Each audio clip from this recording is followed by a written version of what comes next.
사랑합니다. 축복합니다. 오늘은 기념비를 세우라 라는 제목으로 함께 은혜의 말씀을 나누도록 하겠습니다. 한 할머니가 택시 정류장에서 택시를 타셨어요. 한참을 가다가 내가 어디를 가려고 택시를 탔지? 하고 이제 생각이 안 나는 거예요. 그래서 택시 기사님에게 물어봤습니다. 기사님, 제가 어디를 간다고 그랬죠? 하고 물어보니까 기사님이 아유 깜짝이야. 할머니 언제 타셨어요? 하고 물어보더라는 거죠. 그러니까 할머니도 깜빡하셨고 기사님도 깜빡하셨습니다. 여러분들의 기억력은 어떠십니까? 요즘에 자주 깜빡하지 않으십니까? 기억력과 관련된 그런 단어가 바로 건망증하고 치매입니다. 건망증들 다 있으시죠? 네, 건망증 다 있습니다. 젊은 사람도 있고 또 나이 드신 어른들도 다 있으세요. 그런데 이 건망증은 단순한 기억력 감퇴입니다. 그래서 그냥 깜빡하는 거기 때문에 누구에게나 다 있습니다. 그런데 문제는 뭘까요? 문제는 이제 치매가 문제인 거예요. 그래서 단순한 것들은 괜찮습니다. 단순한 것들은 사람은 누구나가 다 그럴 수 있는데 문제는 이제 치매라고 하는 것입니다. 치매에 한번 걸리면 본인뿐만 아니라 주변에 있는 분들이 다 어렵잖아요. 일단 어떤 어른이 이제 동창회를 가셨어요. 동창회 가셨는데 거기서 자 이제 우리 교가를 부릅시다 했는데 교가를 다 기억을 못하는 겁니다. 그때 한 분이 제가 교가를 불러보겠습니다. 그러더니만 동해물갑에 그러니까 사람들이 막 박수를 치면서 아니 저분은 어떻게 저렇게 똑똑하대 하면서 막 칭찬을 했어요. 집에 돌아가서 그 얘기를 했더니 이제 남편이 하는 얘기가 이상하다. 당신하고 나하고 나온 학교가 다른데 어떻게 교가가 똑같을까? 그렇게 이야기하더라는 거죠. 살면서 이렇게 참 건망증과 아니면 치매 중간에서 왔다 갔다 해서 나 혹시 이거 치매 아닌가 하고 걱정하시는 분들도 많이 계신 것 같아요. 그런데 건망증은 힌트를 주면 금방 이제 기억하게 되는 것이 건망증인데 힌트를 아무리 줘도 기억을 하지 못하면 그것은 이제 치매에 가깝다라고 합니다. 그리고 일부분은 기억하는 것은 건망증인데 까맣게 잊어버리면 치매이고 일상생활에 무리가 없으면 건망증인데 일상생활에 무리가 있고 지장이 있으면 바로 치매라고 하는 것입니다.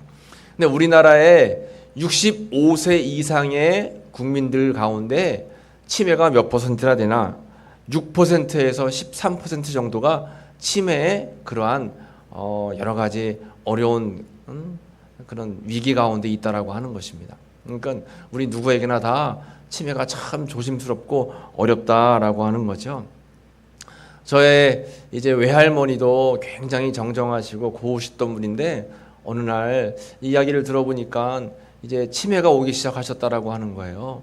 제가 고향이 멀어가지고 제 외할머니를 자주 못 뵀어요. 가끔 가서 뵈면 예전하고 좀 다르시다라는 그런 생각은 들었는데 어느 날 치매가 너무 심해지셔서 그래서 어쩔 수 없이 요양병원으로 모셨다라고 하는 이야기를 들었습니다. 사람들을 못 알아본다는 거예요. 너무나 안타까운 마음에 제가 요양병원에 한번 찾아갔어요. 찾아가서 할머니 저 기억하겠어요? 했더니 아유 그럼 우리 큰손자지 하고 기억하시더라고요. 제가 이제 큰손자였거든요. 저희 어머니가 5남매 가운데 첫째셨기 때문에 제가 큰손자였는데 저를 기억하시더라고요. 그러면서 열심히 교회 다니고 있냐고 저에게 물어보시더라고요. 그래서 제가 마음적으로 굉장히 짠했던 그런 기억이 떠오릅니다. 여러분 꼭 교회 열심히 다니시면 치매에 걸릴 확률이 현저하게 이제 줄어듭니다. 왜냐하면 매일 찬송 부리고 또 어려워도 성경 말씀 찾아야 되잖아요. 또 막 졸려도 졸리는 거 참으면서 말씀 들어야 되잖아요. 또 집에 가서 성경 읽으시고 들어야 되잖아요. 자꾸 우리 교회 다니면 머리를 쓰게끔 돼 있어요. 그래서 신앙생활만 열심히 하셔도 치매에 안 걸리는 줄로 믿습니다. 여러분 모두가 다 치매로부터 벗어나서 건강하게 사시기를 축복합니다.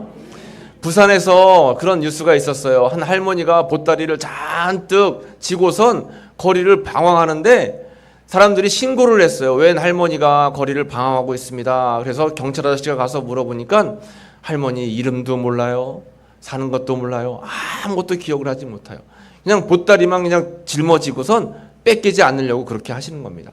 어쩔 수 없이 경찰서로 모셨어요. 그리고 어떻게 하면 이 할머니를 할머니의 주소하고 가족들을 찾아줄 수 있을까 하고선 애타게 여러 가지 이제 알아보고 있었는데 갑자기 할머니가 순간적으로 기억력을 떠올려서 이제 딸의 이름을 부르는 거예요. 내 딸 이름은 누구누구야. 내 딸 이름은 누구누구야. 빨리 가야 돼. 가야 돼. 그래가지고 그 딸의 이름을 듣고서 경찰이 수소문 하니까 이제 아이를 출산해서 산부인과 병원에 입원해 있는 상태였습니다. 그래서 이제 할머니를 모시고 보따리를 가지고 같이 이제 병원으로 갔어요.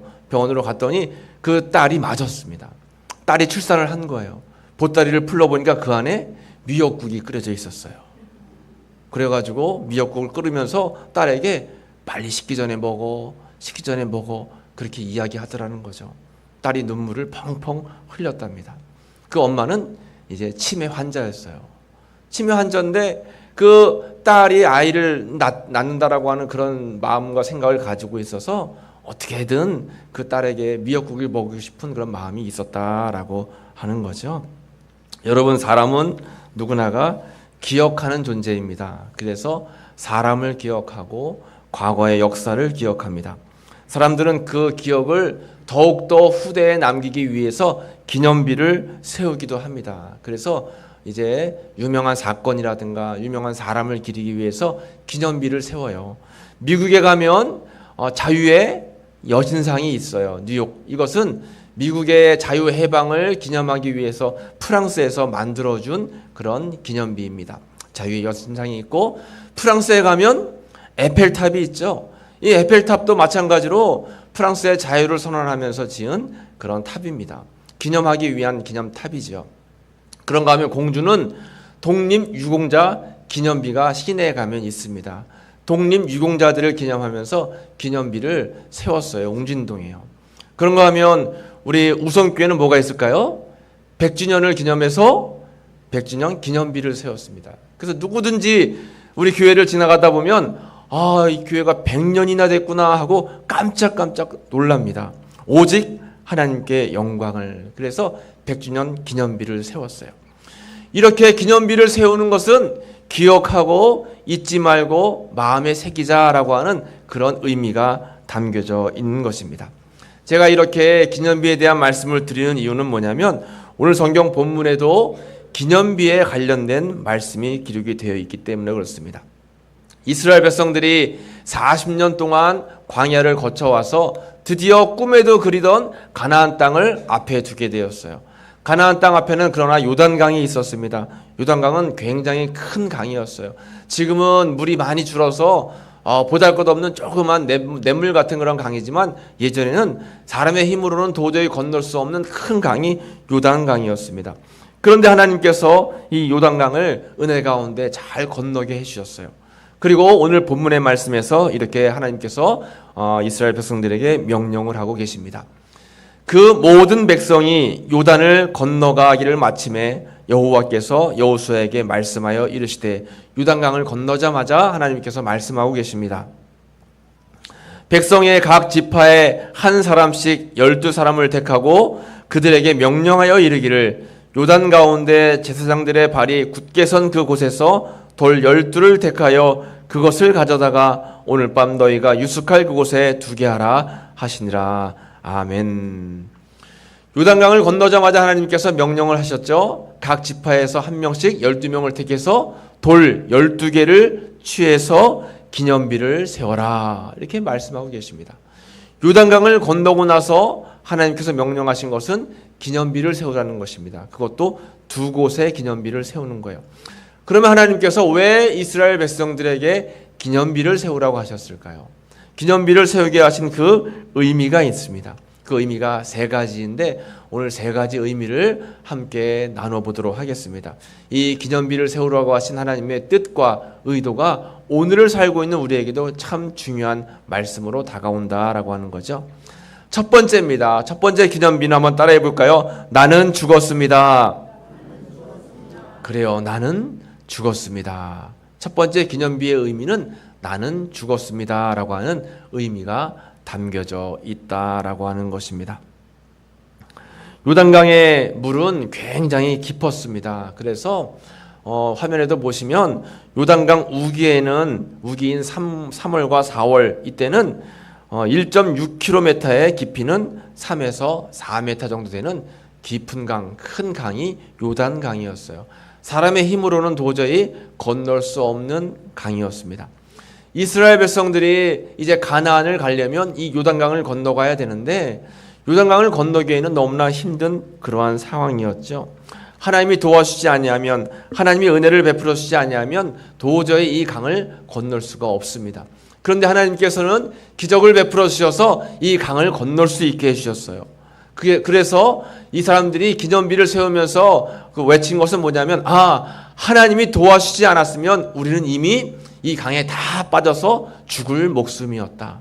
나는 이미 죽었다라고 하는 것을 의미하는 것이 바로 첫 번째 기념비다라고 하는 것입니다. 그래서 첫 번째 기념비는 요단강 중간에 세웠어요.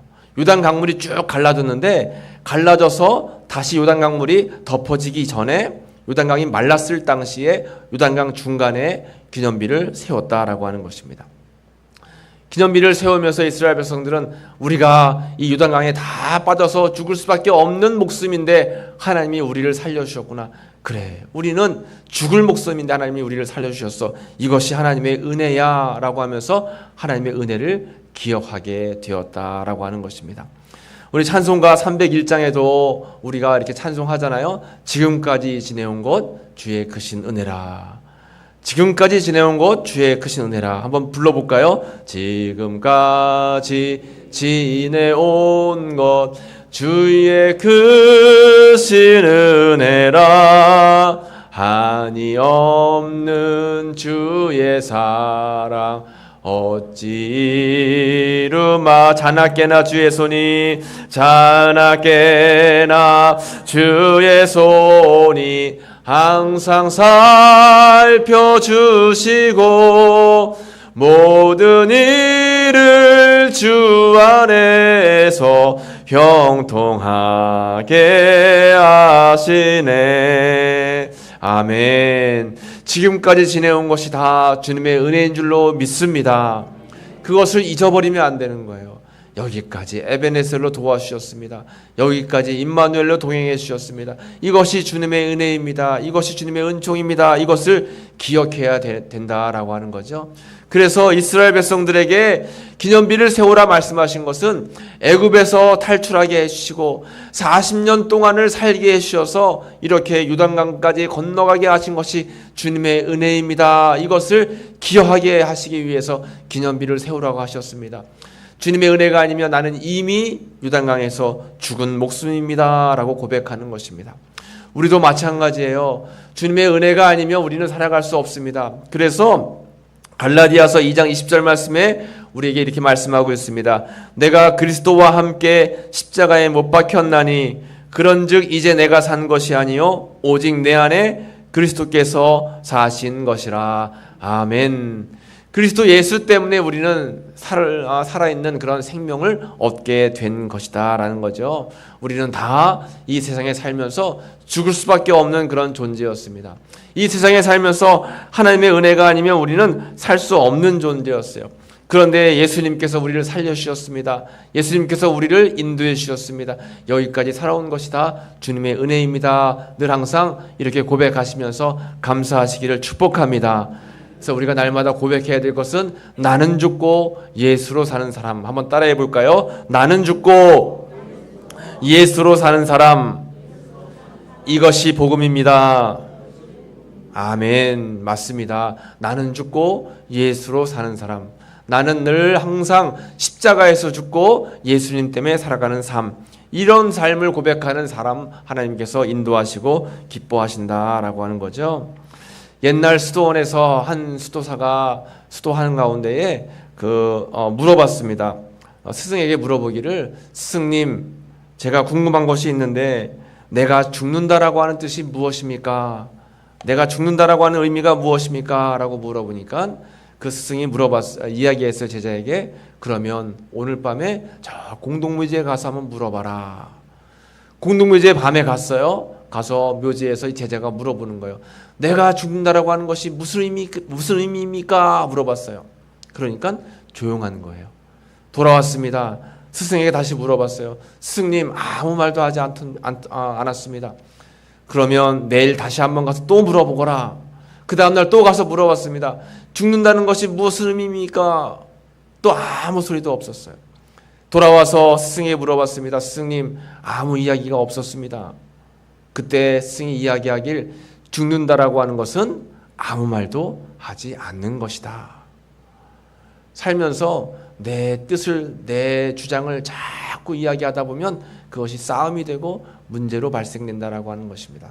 그래서 항상 우리가 기억해야 될 것은 십자가 안에서 우리는 나는 죽었습니다. 나는 죽었습니다 하면서 내 자신을 내려놓는 것, 이것이 바로 오늘 성경 본문에서 말씀하고 있는 첫 번째 나는 죽었습니다. 첫 번째 기념비인 줄로 믿습니다. 두 번째 기념비입니다. 따라해 보겠습니다. 나는 살았습니다. 그렇습니다, 여러분. 첫 번째 기념비는 나는 죽었습니다. 죽음의 기념비고, 두 번째 기념비는 나는 살았습니다 라고 하는 기념비입니다. 맨 먼저 세운 기념비는 요단강 중간에 세웠고, 두 번째 세운 기념비는 12돌은 길갈이라고 하는 곳에 세웠습니다. 길갈이라고 하는 곳에 12돌, 그 요단강에서 짊어지고 나온 12돌을 세워서 그곳에 기념비를 세웠어요. 이렇게 요단강이 쭉 갈라지고 법궤가 지나가고, 법궤가 지나간 그 뒤를 따라서 이스라엘 백성들은 살 수가 있었습니다. 하나님께서 요단 강물을 갈라주지 않았으면 아무도 도저히 살 수 없는 그러한 상황이었습니다. 하나님께서 살려주신 것입니다. 그리고 길갈에 가서 이제 12돌을 세워 기념비를 세웠는데, 길갈이라고 하는 뜻이 굴러갔다, 지나갔다라고 하는 의미예요. 그동안의 포로 생활이 다 지나갔고, 그동안 40년 광야 생활이 이제 다 지나갔다. 새로운 삶이 이제 펼쳐질 것이다 라고 하는 의미에서 길갈에서 기념비를 세웠다라고 하는 것이죠. 하나님의 인도하심, 하나님의 보호하심, 하나님의 지켜주심에 대해서 감사해서 주님의 은혜로 나는 이제 살았습니다 라는 그러한 기념비를 세우게 되었다라고 하는 것입니다.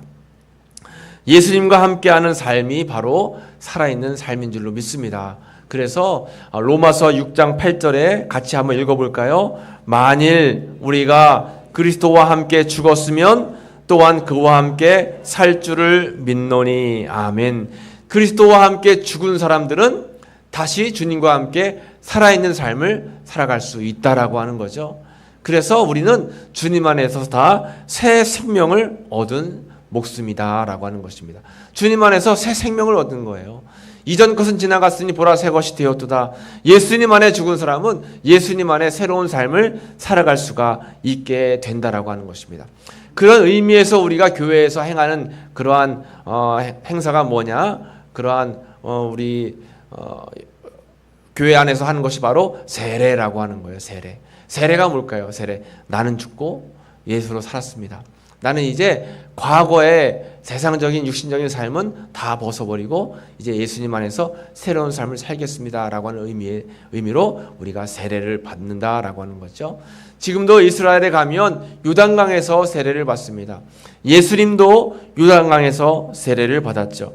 왜 하필이면 예수님은 그 많은 물 가운데서 요단강에서 예수님이 세례를 받으셨을까요? 그것은 오늘 본문에 나와 있는 여호수아 말씀을 기념하면서 예수님도 요단강에서 세례를 받으셨다라고 하는 것입니다.